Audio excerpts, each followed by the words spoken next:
안녕하십니까. 오정근의 속속경제 오정근입니다. 오늘은 2월 18일 목요일 아침입니다. 오늘도 아침에 굉장히 쌀쌀합니다, 날씨가. 목요일 날 아침. 어, 개인적으로는 또 오늘 저녁에 그 미스트롯 결승전이 있군요. 저 굉장히 기대를 하고 있습니다. 아무튼 좀 정말 오늘도 여러 가지 경제 뉴스가 많은데 좀 간단하게 설명을 드리려고 합니다만은 뉴스가 워낙 많다 보니까 조금 시간이 걸리는데 되도록이면 간명하게 설명드리도록 하겠습니다. 우선 그 뉴스를 들어가기 전에 제가 항상 그 귀에 쏙쏙 들어가도록 경제 기사를 쉽게 해설해 드리는 명품 시사 해설이라고 합니다마는 제가 사실은 그 오중근의 쏙쏙 경제 명품 경제 유튜브를 지향하면서 제가 시사 해설 매일 아침 신문 경제 기사를 쉽게 해설해 드리는 명품 해설. 그다음에 심층 분석, 시사 해설만 갖고는 부족한 좀 경제 이슈에 대한 심층 분석이 필요한 부분은 심층 분석을 하고 이 두 가지를 주로 지금 하고 있고요. 매일 아침 시사 해설하고 그다음에 심층 분석을 하고 있고 최근에 국회에서 경제 관련 악법만 해도 이번 달에만 50개가 상정이 되어 있는 상황입니다. 그래서 그런 부분에 관해서 제가 좀 그 완전 해부를 해 가지고 무엇이 문제인가 하는 악법 타파하는 시간을 가지려고 합니다. 그다음에 전문가 대담과 청년 토크를 하려고 합니다. 청년들과 함께 자유로운 토크를 통해서 청년들의 경제 인식 수준을 같이 공유하고자 하는 그런 생각에서 하고 있습 준비를 하고 있습니다. 그다음에 명저 읽기. 사실 우리가 오랫동안 경제 문제를 다룹니다만 경제 관련 주요한 명제들을 같이 거의 읽어본 적이 많지 않은 그런 경우가 많습니다. 그래서 주요한 명제들을 같이 한번 읽어보는 시간을 갖고자 합니다. 제가 이번에 인제 유튜브를 처음 하다 보니까 잘 몰랐는데 이 보니까 이 구독하고 좋아요를 눌러야 되고요. 구독만 하면 자동적으로 연락이 가는 줄 알았는데 이 알림 설정을 눌러야만이 제가 그 유튜브를 인제 올리면은 업로드하면은 그 구독자에게 연락이 가는 모양입니다. 그러니까 구독을 누르시고 알림을 설정을 하시고 뭐 내용이 괜찮으면 좋아요도 한번 눌러 주시고요. 그렇게 해야 되는 것 같습니다. 저도 잘 몰라 가지고 인제 처음이라서 인제 그러는데 이런 것들이 필요하다고 합니다. 음 그러고 보니까 저도 몇 개 구독하는 데가 있는데 연락이 없어요. 그때 아마 제가 잘 모르고 알림 설정을 하지 않아서 아마 그런가 싶습니다. 어 오늘 아침에 뉴스를 보면은 특단 일자리 대책으로 대통령께서 언급하신 것이 결국은 "단기 알바에도 보조금을 지급한다." 그런 내용입니다. 보조금을 지급한다."는 그런 내용입니다. 이 보조금을 지금 현재 1년 동안 중소기업에서 청년을 고용할 때에는 900만 원을 지급하는데 "알바도 지급해 주겠다." 이런 얘기를 하고 있습니다. 이것이 결국은 재정 일자리, 세금 일자리로 결국은 정부에서 비정규직 정규직화한다고 하더니 뭐 대책이 없습니다. 기업들이 투자를 하지 않도록 규제를 많이 가하니까 대책이 없는 것 같습니다. 그래서 인제 세금 일자리를 늘려서 단기 알바도 보조금 지급한다는 얘기 나와 있고 정말 불행하게도 연내 코로나 종식이 어렵다는 조심스러운 분석들이 나오고 있고요. 어 돈은 엄청나게 풀고 있는데 막대한 돈이 돌지 않고 있다. 그런 얘기가 돌지 않으면 이제 경제에 혈맥이 돌지 않으면 경제가 안 돌아가는 거죠. 그다음에 한국은행과 금융위원회 간의 점검법, 요즘 뭐 점검법, 특검법 막 헷갈립니다. 점검법은 전자금융법이고요. 특검법은 특별금융법이라 해서 인제 주로 가상자산, 가상화폐, 암호화폐 이런 걸 다루는 거고요. 전자금융법을 두고 개정안을 두고 지금 싸우고 있다. 그런 얘기가 나와 있고 국민연금이 7대 대기업에 대해서 사회이사 파견을 검토하고 있다. 좀 본격적으로 인제 연금 사회주의로 간다. 뭐 그런 얘기죠. 그다음에 인제 포장재 사전 검사법이 지금 굉장히 뜨거운 논란이 되고 있는데 강행하려고 강행하나 하는 그런 문제 어 기사가 떠 있고요.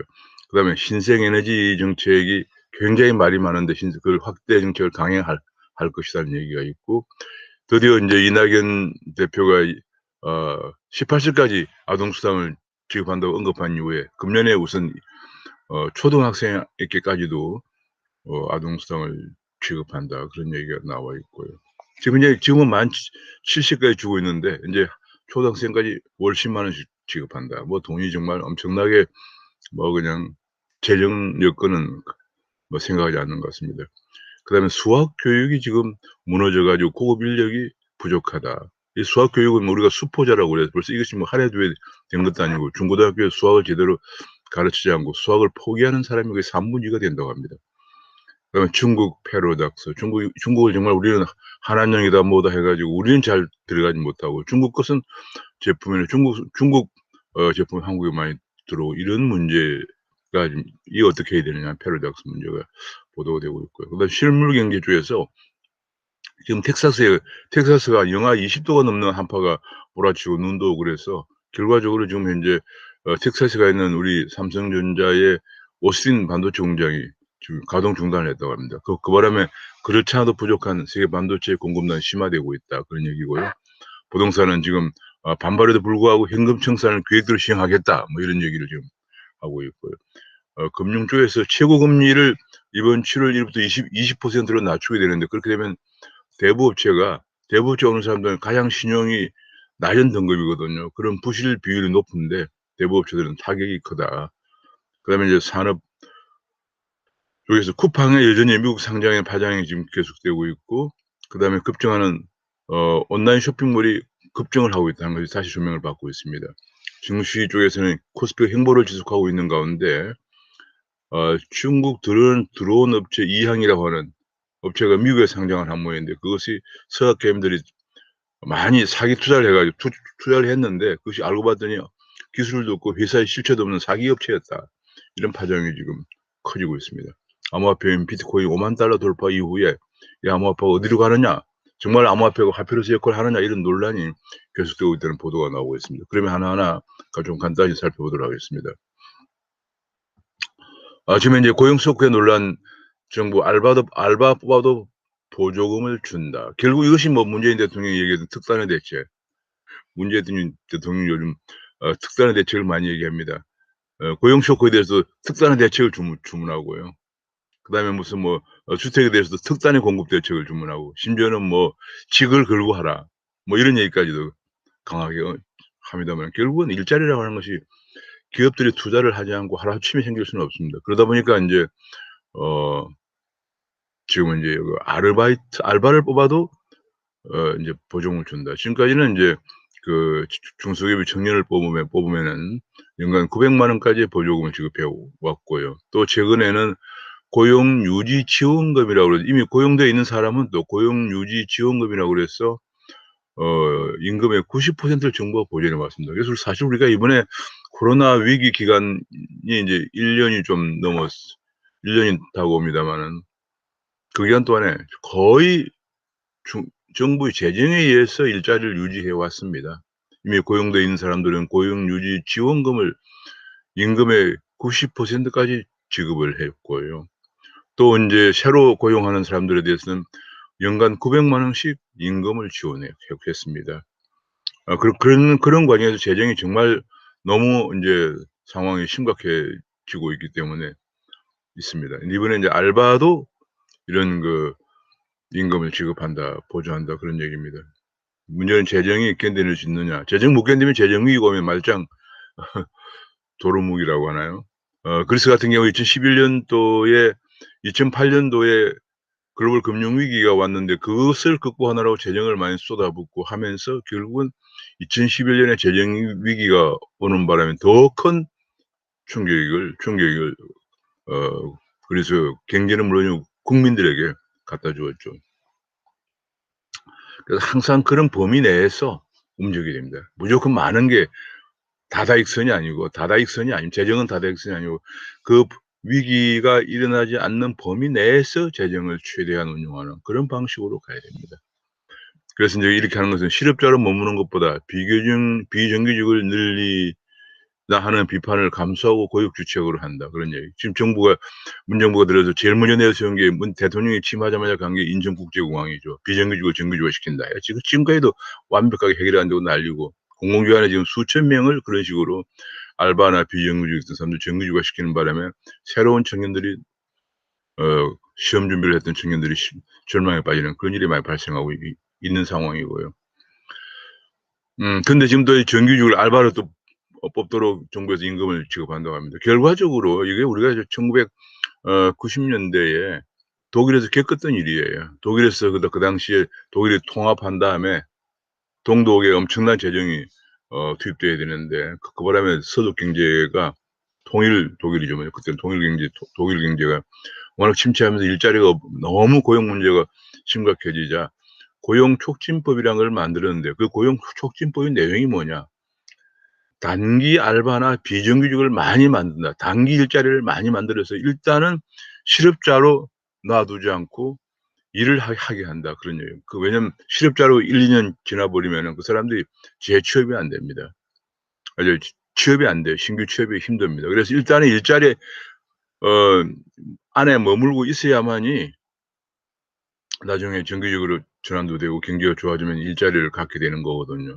그것이 바로 고용촉진법이고 그것이 인제 슈레드가 추진했던 거죠. 우리는 거꾸로 인제 비정규직을 정규직화한다고 하는 바람에 오히려 시험 준비했던 많은 청년들만 일자리를 잃게 되는 불공정 문제가 생기고요. 그러다 이제는 뭐 도저히 안 되니까 이런 걸 기업들이 신규 고용을 대거 축소하고 있기 때문에 할 수 없이 이렇게 합니다. 그래서 결과적으로 이 세금 일자리니까 매달 추경이 20조가 넘을 수도 있다. 뭐 그런 얘기까지 나오고 있습니다. 재정 퍼부어도 고용 회복 못한다. 왜냐하면 결과적으로 그거는 일시적으로 수치만 개선할 뿐이지 결국에 최저임금 업종별 탄력 적용하고 기업 부담을 덜어줘야 채용이 늘어난다. 지금 노장년들만 하더라도 월 한 24만 원 정도 주는 그런 공공 일자리 갖고 생활도 안 되고 용돈 벌려 그러나 이제 그 사람들이 취업자로 간주기 때문에 수치만 취업이 늘어나지만은 실제로 이분들에게도 노장년들에게도 탄력적인 임금을 적용해서 하면은 한 200만 원, 300만 원 이 정도 내에서 받아도 괜찮다 그러면은 그분들이 할 일이 많아요. 뭐 마트에 판매원도 할 수가 있고 주유소에 주유원도 할 수가 있고 경비원도 할 수가 있고 일이 많은데 그걸 전부 최저임금을 비탄력적으로 경직적으로 적용하기 때문에 일자리가 없어져서 결과적으로 노인 빈곤은 심화되고 허드렛 일 공공 일자리 해 봤자 2-30만 원밖에 안 되는 거거든요. 그나마 그것도 지금 못 하고 있습니다, 코로나 때문에. 그래서 그런 주장이 나오고 있고요. 고령화로 재정 부담이 가중되니까 재난지원금 선별로 지원해야 한다 하는 여기 OECD 사무총장의 한국에 대한 공고가 나오고 있습니다. 세수 비중이 지금처럼 유지할 수는 없다. 세금이 너무 많다는 얘기예요. 자, 세계 곳곳에서 코로나 변이가 잇따르고 있어 올해 종식이 어렵다. 이런 얘기가 나오고 있고요. 그래서 인제 세계 확진자는 급감하는데 우리는 급증하고 있다. 백신도 제일 늦다. 이런 부분에 관해서 정부 정말 사과해야 되는 거 아니냐.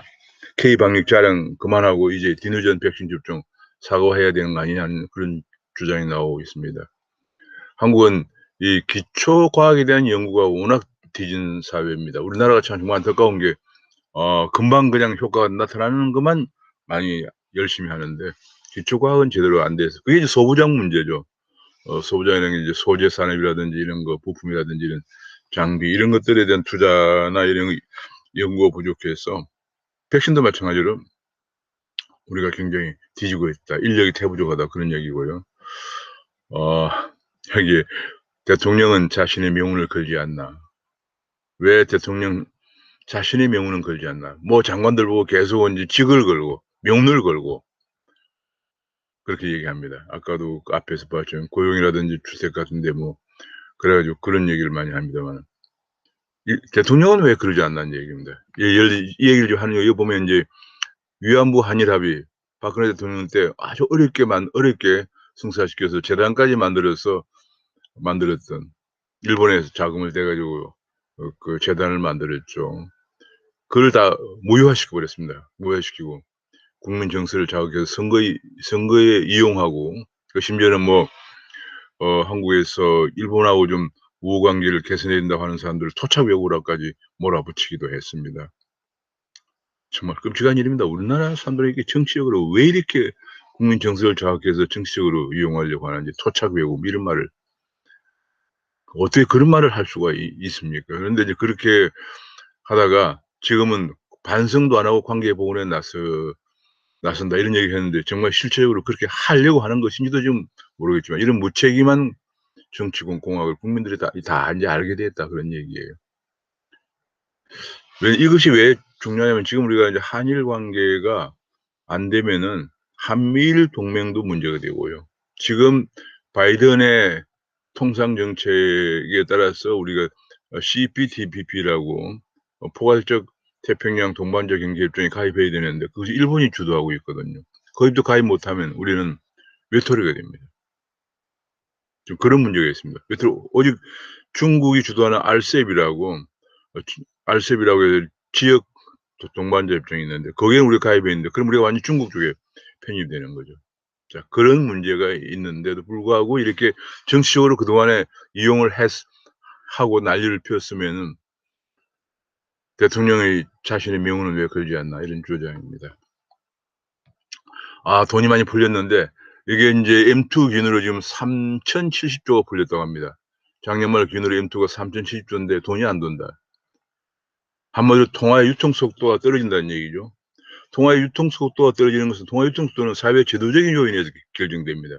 지금 기업들이 투자를 못하게 계속 옥죄고 있고 그러니까 기업들 투자를 안 하고 안 하면은 고용을 못 늘리니까 고용 임금 지급이 적어지고 그래서 소비가 안 되고 돈이 돌지 않는 거죠. 궁극적으로는 기업의 투자 환경이 달려 있는 거예요. 기업이 투자를 해야 기업 투자도 늘고 거기에서 고용되는 사람들이 소비를 하면 소비 활동을 하게 되고 그럼 돈이 돌게 되는데 거기에 완전히 지금 얼어붙어 있기 때문에 돈을 많이 풀었지만 돈이 안 돌고 안 돕니다. 자 그런 얘기가 지금 나와 있고 소비 등 실물 경제 선순환이 안 이어지고 있다. 그런 얘기가 나오고 있고요. 그다음에 인제 지금 또 한 가지 큰 논쟁이 붙었습니다. 이 아까 점검법이라고 그랬어요. 아까 전자금융법인데 이것이 이제 가장 크게 된 이유가 지금은 인제 종합지급결제사업자라는 걸 도입합니다. 이게 무슨 얘기냐면은 지금 은행 전통적으로 금융회사들만 이런 지급결제 업무를 해 왔죠. 근데 지금은 네이버라든지 카카오 같은 데서도 금융을 하죠. 지급결제도 하고 심지어는 은행과 제휴해서 대출 업무도 합니다. 그게 뭐냐면 빅테크 기업들이 이제는 금융 업무까지 나간다는 얘기죠. 얼마 전에 미국에 상장한 쿠팡도 앞으로 쿠팡페이라는 걸 한다고 해요. 뭐 당연합니다. 아마존도 지금 페이를 하고 있고요. 많은 빅테크 기업들이 거래를 하다 보면 금융이 왔다 갔다 금융으로 인제 마지막 결제가 이루어지고 청산이 돼야 하기 때문에 금융을 그럼 금융을 본인들이 하는 게 제일 낫죠. 왜냐하면 이 온라인 그 플랫폼으로 다 거래하는데 요즘 금융도 다 점포에 안 가고 플랫폼으로 하거든요. 그래서 새롭게 인제 그런 그 빅테크 기업들의 금융을 결제를 종합지급결제사업자라고 해서 새로 그런 제도를 도입합니다. 도입하는데 결과적으로 이것을 어느 기관에서 관할하느냐 여기 나오죠. 플랫폼 하나로 이제 모든 이체와 납입을 하게 되는데 네이버나 카카오 같은 것도 후불 결제 기능도 가능하고 빅테크 기업들의 전자금융업 진출에 따라서 이거를 어느 기관에서 관리를 담당하느냐 이런 문제가 제기되겠습니다. 그래서 지금 한국은행은 점검법 개정안에 개인정보 침해는 빅브라더법이다 그런 얘기를 하고 있습니다. 왜냐하면 이 점검법 내용 중에서 굉장히 그 소비자를 보호한다는 그런 이름으로 네이버나 카카오 같은 그런 빅테크 기업들의 거래 내용을 투명하게 들여다볼 수 있도록 하는 조항이 있습니다. 근데 이런 것들은 전례가 없는 외국에서는 전례가 없는 전혀 유례가 없는 얻는 것이다. 개인들의 너무 세세한 개인 정보를 다 들여다볼 수 있도록 당사자 동의 없이 네이버나 카카오에다가 수집 조항을 포함시키고 있다. 지금 이게 큰 문제죠. 지난번에 우리가 요즘 뭐 빅테크 기업들뿐이 아니고 ICT 기업들 예컨대 우리 카톡 같은데 카카오페이도 마찬가지죠. 카카오페이도 마찬가지입니다. 거기에 정보를 전에 정부에서 달라고 할 때 못 준다. 주면 안 되는 거죠. 미국도 마찬가지죠.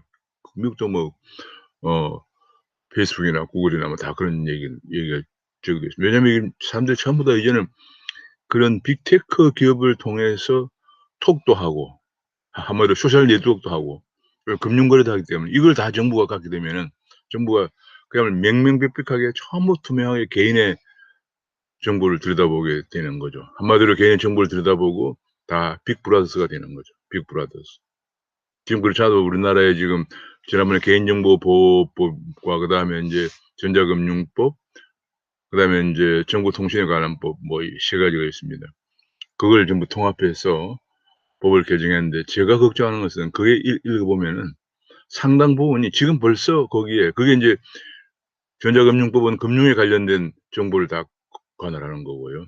그다음에 개인정보보호법은 이제 소셜 네트워크나 이런 개인정보 보호를 다 관할하는 거고 전자통신도 마찬가지예요. 그래서 고런 것들을 전부 개인정보보호위원회라고 하는 데서 통화를 합니다. 저는 앞으로 이 개인정보보호위원회가 우리나라에서 엄청난 빅브라더 정권이 요즘 정권 보십시오. 무소불위를 못하는 게 없거든요. 지금은 안 그러지만은 나중에 정말 정권이 전체주의로 간다고 하면은 이것이 우리 국민을 완전히 옥죄는 빅브라더스가 될 거예요. 저는 그 법을 개정할 때부터 굉장히 우려를 표명하고 표명을 했었는데 정말 그런 지금은 이제 그 전자금융법 개정안에 그런 당사자 동의 없이 정보를 수집할 수 있는 조항을 포함하고 있다. 인제 그런 얘기가 나오고 있고요. 외행적으로는 그런 문제가 있고 이거는 인제 한국은행 얘기가 "가정 폭력을 막으려 집집마다 CCTV를 세우는 꼴이다. 놓는 꼴이다." 이런 얘기 "세계 유례가 없다." 이런 얘기를 했습니다. "중국에 뭐 그런 예가 있다." 이렇게 얘기를 했는데 확인 결과 이런 내부 거래는 들여다보지 않고 있다. 그리고 저 또 말이 안 되는 게 중국은 공산주의 국가입니다. "중국에서 한다고 해서 우리가 한다." 이런 얘기했다는 사례를 찾다 보니까 사례가 없다 보니까 중국의 사례를 들었다는 자체가 너무 넌센스입니다. 지금 우리나라는 자유민주주의 국가예요. 공산주의 국가인 중국의 예를 들어서 우리도 하겠다고 이게 정말 말이 안 되는 마인드를 갖고 있는 거예요 지금. 근데 또 이런 문제가 있는가 하면 직접적으로 내용은 한국은행과 지급결제의 권한을 두고 밖으로 싸움을 하고 있습니다. 이라고 이게 보도가 되고 있는데 이것이 뭐냐면 음 지금 이런 겁니다. 이 금융위가 금융결제 권한을 감독하겠다. 그러니 금융결제원 이 금융결제 관련된 거거든요. 네이버나 카카오를 통해서 결제하고 그 내용을 감독하겠다. 그래. 지금 벌써 금융결제원의 원장이 그전에 한국은행에서 갔는데 지금 금융위원회에서 출신이 결제원장을 하고 있을 겁니다. 이게 지금 문제가 있는 거예요. 왜냐하면 중앙은행 센트럴 뱅킹이라고 하는 것이 탄생된 배경이 이것이 본래 아주 태생적으로 중앙은행의 기원을 연구해 보면은 가장 대표적인 연구한 사람이 영국의 찰스 굿하트라고 Evolutionary Central Banking이라고 그래 가지고 진화해 온 중앙은행 제도죠. 본래 금융회사들이 많이 생겨서 상업이 발전하면서 생겨서 서로 지급 결제를 하고 하는데 그 지급 결제를 누군가가 중간에서 통화를 하고 최종 정산을 해야 되잖아요. 그래서 센트럴 뱅킹이 생겼다는 거예요. 뱅킹 업무가 존재하는데 각 은행 간에 결제를 하는데 과거에는 인제 그런 뭐 교환소가 있었고 교환소가 각각 한국은행 전국 어 지점에 다 있었어요. 그러다가 지금은 전자결제를 하니까 전자결제가 옛날에 교환을 하던 거죠. 그것에 그것이 중앙에서 청산하고 결제해 주는 게 중앙은행 센트럴 뱅킹이에요.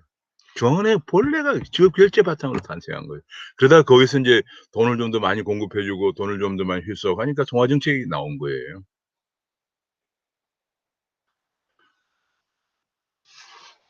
영국의 유명한 정말 통화 경제학자 찰스 구다트의 연구에 의하면은 바로 그게 중앙은행의 탄생이라는 겁니다. 근데 지금 한국은 금융위원회가 나서 가지고 이제 금융결제원을 장악하고 거기에 원장도 자기들이 인제 낙하산으로 내려보내면서 이 업무를 이번에 마치 인제 카카오나 네이버 같은 것들이 지급결제 빅테크가 지급결제 업무를 하는 걸 계기로 해서 아예 중앙은행의 기원이 되었던 바탕이 되었던 지급결제 업무를 가져가겠다는 거예요.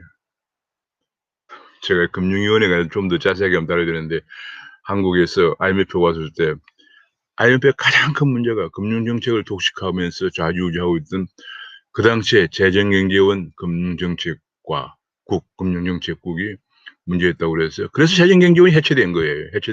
됐는데 그래서 금융정책 기능만 남기고 금융감독 기능은 중앙은행에 넘기라 이렇게 된 거거든요. 영국 같은 경우는 그래서 지금 중앙은행이 갖고 있습니다. 영국에는 중앙은행 안에 부총재가 2명이에요.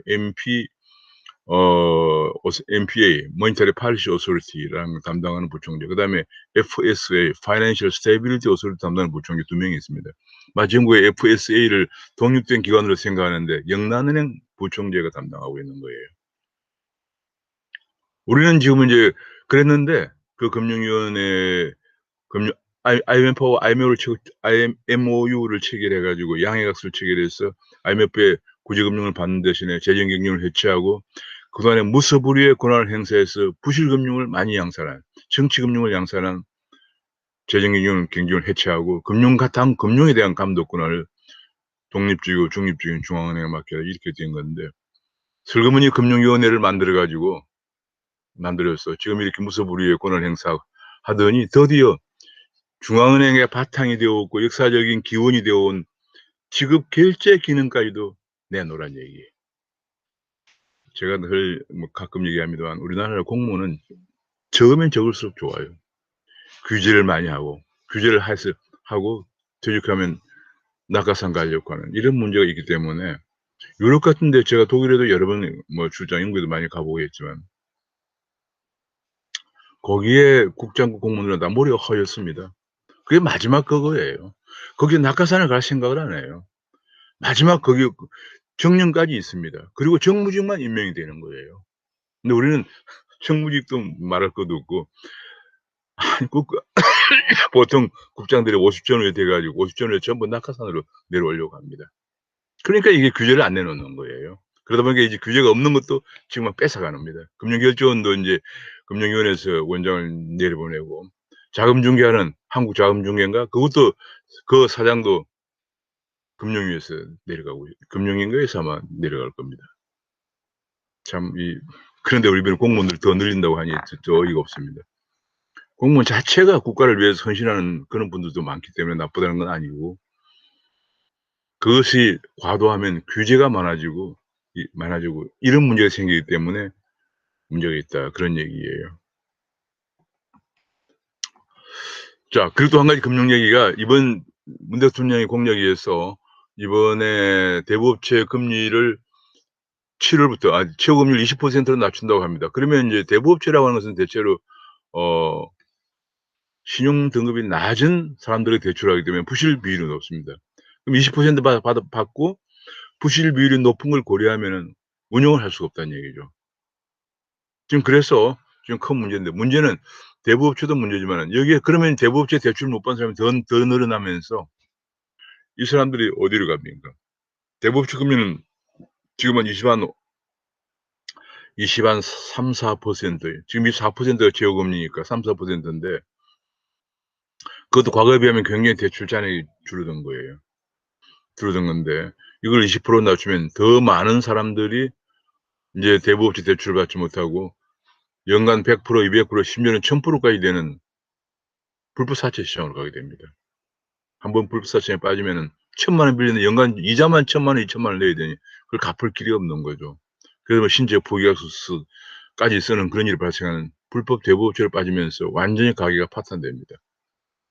이런 문제를 불구하고 그냥 강행하는 거예요, 공약을 했으니까. 여러 학자들이 그간에 저를 포함해서 이 문제에 관해서 많은 문제를 제기했는데도 마이동풍입니다. 우이독경 또 게다가 또 플랫폼 공정화법이라고 그래서 플랫폼 제공업체와 거기에 들어간 입점하는 영세 자영업자 간에 무슨 계약서를 체결해야 된다. 서명 계약서를 체결해야 된다. 그래서 이 서명 계약서가 지금 문제가 뭐냐면, 체결했는데 이리 되니까 영세 자영업자의 입점을 기피하는 현상이 발생하면서 오히려 영세 자영업자에 피해를 준다는 거예요. 지금 그런 문제가 생기는데, 공정화법이라는 걸 통해서 지금 계속 이걸 더 규제하려고 합니다. 이거 마침 이제 지난번에 그 프랜차이즈 업체처럼 지금 많은 프랜차이즈 업체들이 지금 망했고 그 바람에 프랜차이즈에 가입했던 자영업자들도 많이 망했죠. 지금 그런 식으로 좀 가려고 하는 것이 아닌가 하는 우려가 제기되고 있고요. 기업들은 또 뭐 시설도 증설하는데 부담금이 많습니다. 요즘 3,000억 증설하는데 1,850억 원 부담금을 내라. 기업 투자들이 이 준조세 때문에 엄두를 못 낸다는 얘기. 우리나라 준조세는 지금 법인세 제가 2-3년 전에 조사해 본 적이 있는데요. 우리나라 부담금이 한 엄청나게 많아요. 가짓수도 뭐 굉장히 많은 데다가 힘이 센 부처일수록 부담금을 더 많이 거뒀습니다.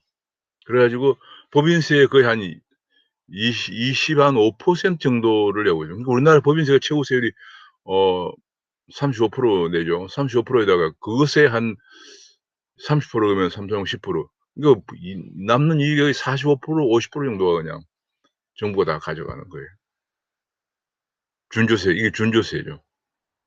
제가 깜짝 놀란 게 저번에 보니까 여기 강남 서울 강남 어디에 그 현대 자동차에서 글로벌 비즈니스 센터라고 GBC라는 걸 건설한다고 하는데 그 땅을 10조 원을 주고 아마 샀을 거예요.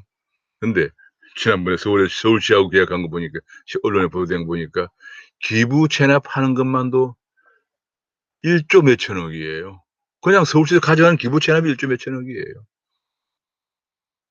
한 15% 정도를 가져가는 거죠. 아직 뭐 공장 그 집도 짓기 전에 벌써 그런 계약부터 먼저 체결합니다. 인가를 받으려면 그렇게 기부 체납을 해야 돼요. 시설 투자하려도 엄청난 부담금을 그 지방자치제에 내야 되고 정부에 내야 됩니다.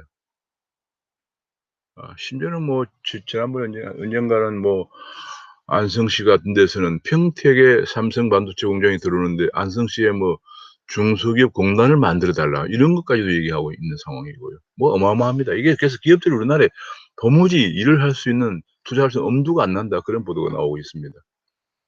더구나 기업이 대기업 7곳에 국민연금이 사회이사 파견한다는 얘기가 나왔습니다. 포스코, 삼성물산, 대한통운 그다음에 4대 금융지주에 파견한다. 이 삼성 같은 경우에 삼성물산 포스코는 아예 지금 이미 민영화된 지 오래된데도 국민기업으로 지금 처럼 운영이 되고 있죠. 삼성물산 같은 경우는 삼성물산이 바로 삼성전자의 대주주예요.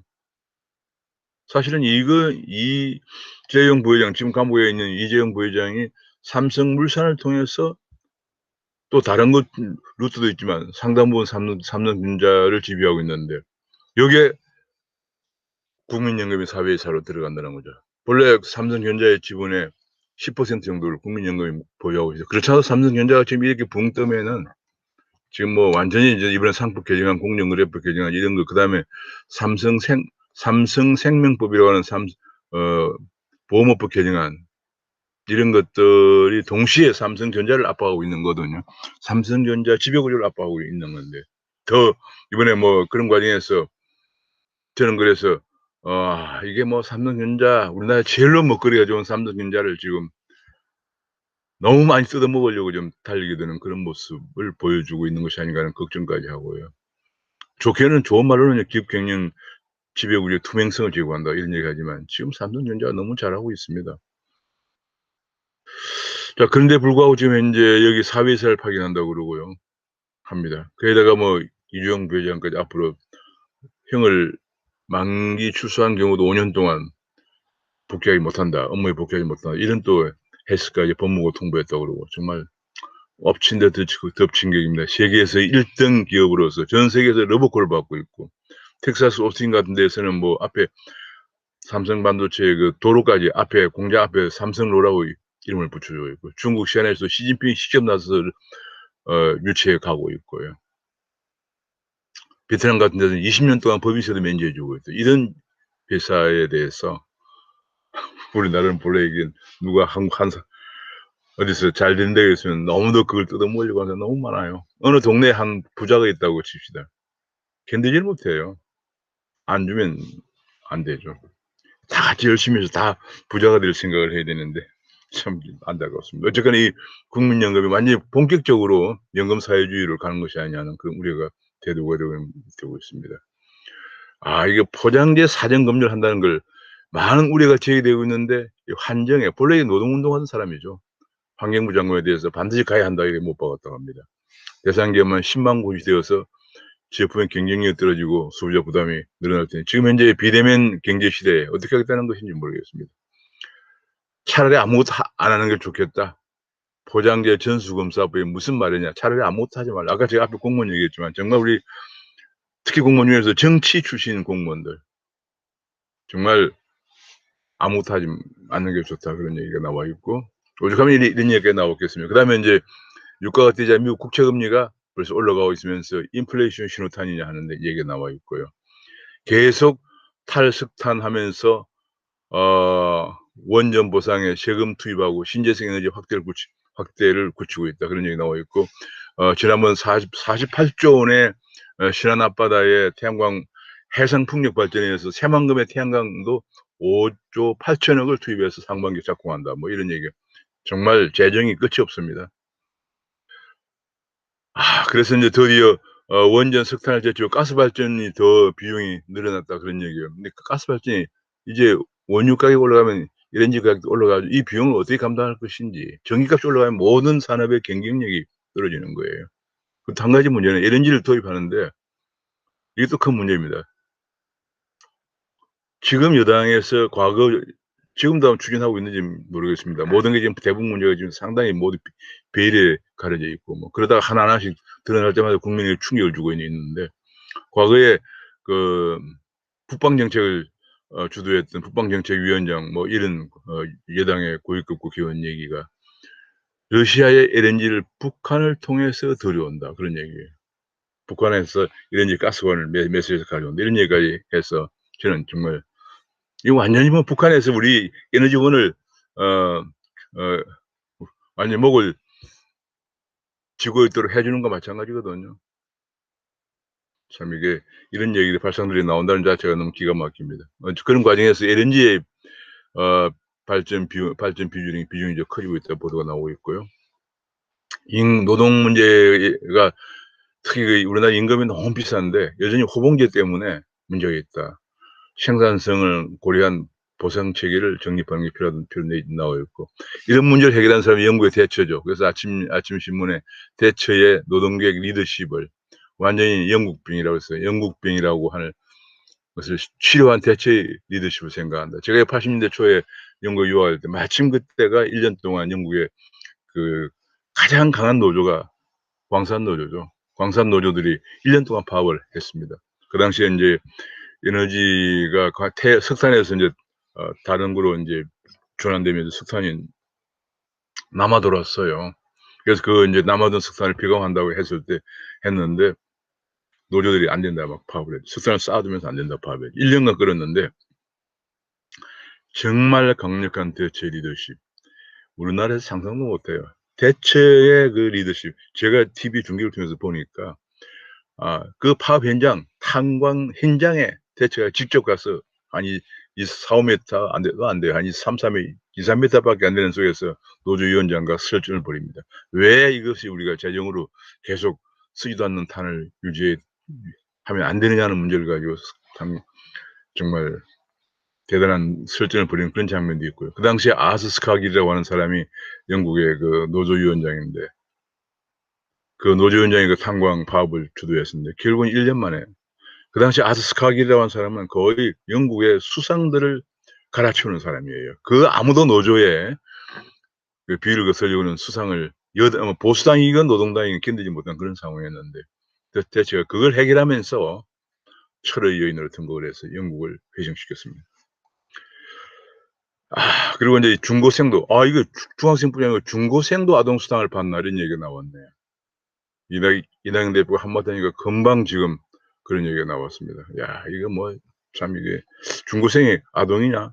월 1 0 원씩 줘야 되느냐? 이거 뭐 돈이 지금 재정이 남아 도는 것도 아닌데 너무 좀 과하지 않나 이런 얘기가 나와 있고 그다음에 또 한 가지는 직장인 40%가 수학, 과학을 몰라 업무에 지장이 있다. 지금 왜냐면 업무가 굉장히 인제 4차 산업혁명이 진행되면서 고도화되고 있고 전문화되고 있기 때문에 수학, 과학을 모르면 안 되는 분야가 너무 많습니다. 근데 뭐 인공지능은 말할 것도 없고 블록체인이다 뭐다 이런 전부 수학, 과학인데요. 수학, 과학을 모른다. 지금 우리나라 같은 경우에 거의 뭐 교육부는 교육과정에서 행렬 벽탈을 다 빼버린다. 과학기부는 이공계가 필수적이다. 그런 얘기를 좀 하는데 미국 같은 데는 더 수학을 더 강화시키고 있죠. 인지니어링 교육 그다음에 어 IT 교육, 수학 교육을 더 강화시키고 있죠. 근데 우리는 그걸 지금 다 빼버리고 미적분도 모르고 뭐 우리나라 인류공과대학, 서울대학 그래서 옛날에 서울공대에서 그 공대 입학생들에게 미적분을 특별히 가 교육시키는 그런 과정까지도 개설하게 됐는데 지금도 있는지는 모르겠습니다. 그 정도로 지금 문제가 많다 이거. 교사들도 수업에 어려움을 느낀다고 실토했다고 합니다. 74%가 수학, 과학 지식 부족으로 수업에 어려움을 느낀다. 우리나라 이게 문제가 교사들의 평가도 없고요. 한 번 사범학교나 교육학 대학이나 졸업하면 평생 그냥 갑니다. 이것이 제대로 될 수가 없는 거죠. 평가를 지난번에 도입해야 된다고 했더니 전교조가 완강 반대해서 지금 언감식이 말도 못 꺼내고 있는 상황입니다. 그래서 우리나라는 사교육이 성행하는 거예요.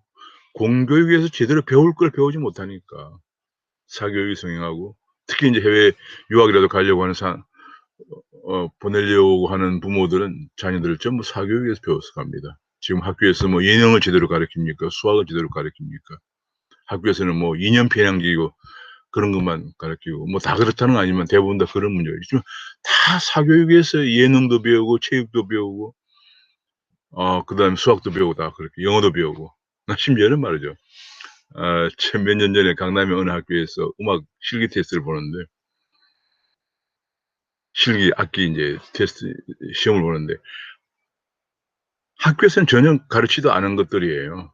그런데 기본적으로 피아노는 다 누구나 하니까 피아노를 빼고 다른 악기를 가져와서 하라고 했다고 그래요. 참 학교에서 가르치지도 않는 걸 시험 보는 게 우리나라 어린이 그냥 밖에서 배울 걸 예상을 전제를 하고 인제 시험을 본다는 얘기죠. 야. 그리고 모처럼 이제 외국 나가서 수학을 전공한 사람들은 갈 데가 또 없어요.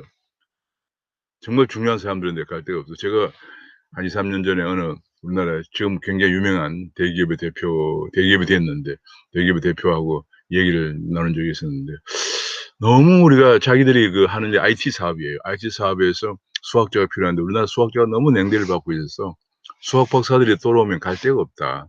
교수 안 하면 갈 데가 없다. 근데 교수도 많이 안 뽑는다." 그래서 본인이 사회 기여 차원에서 기부 차원에서 수학 연구소를 하나 만들어야겠다 뭐 그런 얘기를 했는데 그거 왜 만들었는지 제가 확인을 못 했습니다. 야 그러다 보니까 그런 기초가 안 되다 보니까 슈퍼컴퓨터가 우리가 계속 출하를 해도 슈퍼컴퓨터에서는 우리가 지금 21위 정도로 추락을 해 있군요. 이런 것들이 인제 기초 공부가 안 돼서 그렇다는 얘기죠. 아까 그 제가 중국 얘기를 잠깐 했지만 한 학년 5 년에 차이나 패러독스라는 게 바로 인제 등장을 하고 있는데 이게 지금 문제가 뭐냐면 중국에 대해서 한중 FTA가 체결돼 있지만은 우리는 중국에 들어가지 못하고 엊그젠가 게임 산업 얘기했지만 들어보면 중국 업체는 한국에 들어오는 이런 패러독스가 있다는 얘기. 그리고 중국이 마음대로 하고 있는 거예요. 이건 뭐 그냥 마음대로 하는 것은 이거는 상호 존중받는 나라가 아니죠. 완전히 뭐 우리가 지금 바로 그런 가운데 또 하나의 기사가 나왔습니다. 중국 쪽으로 기우는 항구에 대해서 미국 내에서는 이루 말할 수 없는 짜증을 내는 변곡점을 지나가고 있다. 미국의 인내심이 한계에 도달하고 있다. 미국의 일본 중시스러운 속에서도 한국은 배제하는 얘기들이 꿈틀거리고 있다. 자 이게 이렇게 하면 말이죠. 경제적인 측면에서도 아까 제가 말씀드린 것처럼 이 자유무역지대에 우리가 빠진다는 얘기예요.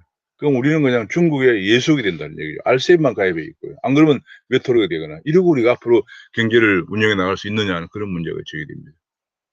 그래서 지금 여기 어떤 기사가 조선으로부터 이게 지금 조선시대하고 있냐 말이에요. 조선이 뭡니까? 바로 명나라에 청나라에 우리가 살해했던 때잖아요. 그러고 나서 그 영웅문 그 은혜를 갚는다 중국에서 뭐 누구 하나 식사가 오면은 음 영어문까지 나와 가지고 은혜를 입힌 나라의 사신을 환영하는 거죠. 좀 독립문 자리에까지 거기 영어문이 있었거든요. 거기에 나가서 환영해서 식사를 좀 식사란 말을 그랬는데 식사처럼 대접했던 건데 그걸 인제 마지막에 대한제국 때 그걸 헐고 거기다가 "우리가 중국으로부터 독립한다." 해서 독립문을 만든 거예요. 그 독립 이제 다시 아직도 우리가 조선시대냐, 다시 조선시대를 회귀하느냐 이런 글이 나와 있습니다. 아 또 한 가지 가스공사 사장의 최이봉을 안치려고 산업부 화이트리스트 의혹이 있다. 화이트리스트라는 게 뭐냐면 이제 누구를 채용하려고 형식적으로 공고를 해서 채용했는데 그걸 다 형식적으로는 진행시키고 무산시키고 결국은 안치려고 하던 사람 이게 화이트리스트죠. 최이봉이 누굽니까? 이번에 유명해진 게 청와대 비서관인데 바로 그 원전 관련 산업부 문건의 지시자죠. 문건을 지시했는데 지금은 이제 대전지검인가 뭐 수사를 하고 있는데 백운규 당시 산업자문장관까지 수사하고 있는데 문제는 이 장관의 지시를 이 비서관 혼자서 했겠느냐. 그것이 인제 좀 초점이죠. 그 윗선은 몰랐느냐. 그런데 이 사람은 인제 그런 뭐 가스공 사장을 보내려고 형식적으로 공모를 해서 교체할 것이다. 화이트리스트 의혹이 있다. 그런 얘기가 나와 있고요. 작년에 우리 기업들이 반도체만 빼면은 대기업도 영업이익 10%나 줄어들었다. 사실 우리나라가 지금 반도체 착시 현상이 굉장히 심합니다. 수출도 반도체 빼면 지금 거의 마이너스고요. 제조업의 가동률도 반도체 빼면 다 마이너스고 투자도 작년에 반도체가 거의 한 20조 원 이상 늘어났기 때문에 투자도 마이너스인데 플러스로 기록이 된 거예요. 그러니까 반도체 빼고는 우리 경제가 얼마나 지금 어려운가에 대해서 잘 모르는 착시 현상이 있기 때문에 이걸 반도체를 치유하고 봐야 한다는 얘기들이 많이 나오고 있습니다. 아 근데 이번에 삼성 메모리에 또 하나의 진짜 큰 초격차를 이뤄냈습니다. 이번에는 AI 엔진을 얹었다고 합니다. AI 엔진. AI 엔진은 이게 뭐냐면 저장과 연산을 동시에 하는 거예요. 인공지능을 통해서. 세계 처음이라고 합니다. 대단합니다. 이런 걸 또 개발을 이뤘다 그러는데 문제는 텍사스의 오스틴 공장의 반도체 때문에 이게 완전히 얼어붙어 가지고 이게 반도체가 이게 혹한 때문에 완전히 멈춰서 그것 때문에 지금 미국의 G2, GM이나 포드가 자동차용 반도체를 생산 못해서 멈췄다고 합니다. 뭐 삼성 파운드리 공장도 셧다운 됐다는 얘기가 지금 나와 있고요. 그래서 1분기에만 세계 자동차에 100만 대 이상 타격을 입을 것이다. 그런 전망이 나오고 있습니다. 배터리 쪽에서 중국을 제외하면은 우리나라 배터리가 글로벌 시장 절반을 장악하고 있다. LG, 삼성, SK. 이번에 SK 중국을 포함하면 중국 시장이 워낙 크니까 CATL이 중국이 1등입니다. 그런데 이제 중국을 빼면은 우리나라 LG와 삼성, SK가 절반을 차지하고 있다. 근데 이번에 LG와 SK 간의 그 지적재산권 또 인력 빼가는 그런 문제 가지고 소송이 제기됐다가 결국은 SK가 패소했죠. 뭐 언론 보도에 하면 한 100여 명 정도 인력을 빼갔다고 그래요. 그래서 뭐 이게 합의를 못 보면은 미국 ITC에서 국제무역위원회에서 10년 동안 SK 제품을 수입 금지를 시켰는데 지금은 이제 기추가 주목이 되고 있는 상황입니다. 이번에 어 카카오에 그 5조 원을 기부한다고 한 것에 이어서 배민 창업자도 시차사연 절반 5,500을 기부한다는 얘기가 나왔습니다. 이것이 사회에 공헌하는 거예요. 무슨 뭐 억지로 이익 공유를 간다 그건 바람직하지가 않죠. 네이버 이마트에 이어서 쿠팡 효과 참 중소주의 가치도 올라가고 있다. 중소주의 이런 플랫폼 기업들의 가치가 올라가고 있다. 이런 얘기가 나와 있고 작년에 우리나라 이커머스가 급성장을 했는데 온라인 몰에만 30만 개가 신규 오픈했다는 얘기예요. 현재 네이버 쇼핑몰만 하더라도 네이버에 인제 쇼핑몰만 하더라도 네이버 스마트 스토어라고 있는데 네이버 스마트 스토어에 입점해 있는 쇼핑 업체만 해도 40만 개가 넘는다고 합니다. 40만 개. 작년에 그거만 해도 네이버 슈퍼스 작년에 12만 개가 늘어났다고 합니다. 작년에 카페 24에서는 13만 개가 늘어나고 그야말로 이커머스가 엄청 팽창하고 있습니다. 네이버의 지난해 쇼핑 라이브라고 하는 이커머스 쇼핑 요즘에 흔히 말하죠. 라이브 쇼핑. 에매도 1억 뷰를 돌파할 정도로 온라인에 소상공인들의 온라인 판로로서 완전히 이제 정착이 되고 있는 그런 활발하게 정착되고 있다. 이런 보도가 나오고 있는데 이거를 인제 정부에서는 플랫폼 공정화법이라는 걸 가지고 규제한다고 또 난리입니다. 뭐 하나 된다 그러면 그냥 아까 앞에서 본 것처럼 환경부에서 뭐 포장지 사전 검사한다고 하는 것처럼 그게 누가 어느 신문에 나와 있는 것처럼 그냥 가만히 있는 게 상책이다. 요즘 그런 얘기 많이 합니다. 우리나라에서 뭐 BTC가 뭐 이렇게 굉장히 유명해진 것도 정부에서 그쪽은 아무 일도 안 했기 때문에 그렇다 그런 얘기예요. 우리 K컬처, K 뭐 이런 것들, K팝 이런 것들은 정부에서 아무것도 안 하기 때문에 그렇다. 그래서 제가 언젠가 한번 그랬어요. 정부에서 그 K팝이 막 뜨는 걸 보고 무슨 뭐 한류 개발원인가 뭘 만든다 그런 얘기가 나와 가지고 "제발 좀 하지 마라. 안 해야만 된다. 하면 안 된다." 그런 얘기를 한 적이 있습니다. 왜냐하면 개발원이다. 우리나라에 무슨 개발원, 무슨 진흥원 하는 것들이 다 우리나라 그 분야의 기업들을 죽이는 것들이에요. 왜냐하면 그 개발원이랑 진흥원이 뭡니까? 잘 되는 것은 놔두고 안 되고 있는 것을 정부 재정으로 지원해서 키우는 거니까 자생력 있는 것들을 죽이게 돼요. 그냥 고만고만하게 만드는 거예요 그냥. 그래서 제가 "그거 없는 게 좋다." 우리나라처럼 분야마다 진흥원 개발원 만들어 가지고 정부 예산 가지고 다 낙하산으로 내려가 있는 나라도 아마 없을 겁니다. 그래서 뭐 적극적으로 차등 의결 끊는 경영방을 즉각 만들어야 이게 왜냐면 우리나라가 금융산업 그러면 자본시장도 포함되거든요. 자본시장 그다음에 은행 뭐 등등이 금융산업인데 우리나라 금융산업은 세계 30몇 위권이죠. 그러면 자본시장이 육성이 되면은 각국의 증권회사가 들어오죠. 거기에 필요한 회계법인도 들어오죠. 또 로펌도 들어오죠. 그냥 산업이 융성하는 거예요. 고급 일자리가 많이 생기는 거예요. 근데 우리나라 기업들이 자꾸 인제 우리나라 차등 의결권을 안 주기 때문에 해외로 나가서 상장을 하고 되면은 우리나라 자본시장이 죽는 거죠. 그만큼 고급 일자리가 사라지는 거죠. 자, 부동산 참사, 거짓말과 오판이 부른 참사. 전부 그냥 집값은 엄청 올랐습니다. 그리고 오른 것도 전부 다 "1인 가구가 증가해서 그렇다는 거짓말이 부른 참사다." 그런 얘기가 나와 있고 여기 보면 공급량이 계속 줄고 있습니다. 특히 이제 17년 이후에 공급이 줄고 있습니다. 주니까 가격이 올라간 거죠. 그런데도 계속 지금 어 지상권 침해라고 하는 현금 청산을 강행하겠다는 주장을 계속하고 있고 있습니다. 또 한 가지는 3기 신도시도 아직 50조 원 더 풀리는데 또 신도시급 택지를 개발한다. 그러면 이 풀린 돈들이 다 다시 서울로 환원되면서 집값 더 올리겠죠. 참고로 이 신택지급 택지 개발에 풀린 돈은 다 토지주택 고발 대부분 토지주택 개발공사 LH라고 그러죠. LH 부채로 잡혀서 그 부채가 130조 원을 넘고 있습니다. 앞으로 누가 갚을지 전망도 없는 상황입니다. 코스피는 이제 여기 상당히 1,300 대에서 이렇게 횡보를 보이고 있고요. 그런 과정에서 중국 드론업체 이항이라고 하는 회사 나스닥 상장 회사인데 이것이 보셔야지만 텅 비었어요. 완전히 사기 파문이다. 그래서 서학 개미들이 많이 어 거기에 투자했는데 엄청 주가가 이제 하락하면서 62% 하락. 왜냐하면 사기라는 게 드러났기 때문에. 그래서 외국에 투자할 때는 정말 정보가 중요한데 정보를 잘 모르고 투자하면 이런 일이 생깁니다. 비트코인 문제가 마지막으로 나오는데 이제 5만 달러를 넘어서면서 이것이 뭐 정말 투자냐 투기냐 논란이 끝이 없이 제기되고 있고요. 심지어는 달러 패권을 흔들 것인가 이런 얘기도 제기되고 있고 역시 화폐를 대체할 것인가 이런 얘기도 나오고 있고 어 근데 종합 결론적으로 생각하면 인제 막 이런 얘기가 많이 나왔습니다만 아직도 우리가 대체하기는 지금 인제 비트코인의 시총이 거의 한 뭐 이번에 많이 올랐기 때문에 1조 달러 정도밖에 안 되는데 미국만 해도 보는 통화가 5조 달러고 전 세계 20조가 넘는 보는 통화 공급되어 있기 때문에 대체라고 하는 것은 아니고 다만 좀 기관 투자가들이 잇따라 인제 입성하면서 쪼금 인제 '시장의 안정성이 높아졌다.' 이렇게 판단하시면 될 것 같습니다. 무조건 더 많이 올라간다는 건 아니고 미국의 통화 정책 방향을 잘 유의해서 봐야 한다고 제가 말씀드린 적이 있고 우리나라에서 다날이라는 회사에서 비트코인 결제 서비스를 발표를 했습니다.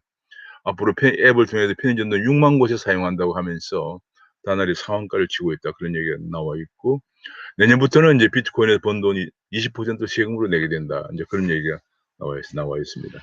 제가 처음에 말씀을 드렸습니다. 이제 제가 잘 몰라서 그랬는데 이런 것들을 인제 좀 보시고 마음에 들면 구독과 좋아요, 알림 설정을 해야만이 제가 이제 이렇게 그 홍보용으로 계속 인제 카톡에다 어디 SNS에 올리는 것도 어느 정도 하면 또 이걸 계속 올리는 걸 또 귀찮아하시는 분들도 있어요.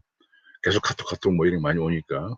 그래서 인제 어느 적당한 기간까지 올리고 인제 홍보용은 그만 올릴 거거든요. 그러면 자동적으로 제가 인제 이런 것을 업로드하면은 이걸 갖다 구독하고 알림을 설정해 두면 자동적으로 통보가 된다고 합니다, 구독자에게. 앞으로 그런 방향으로 서로 소통하는 게 좋겠다. 사람들이 귀찮아하는 걸 쪼끔 더 줄여 주는 그런 방향을 생각을 하고 있습니다. 오늘 여기까지 말씀드리도록 하겠습니다.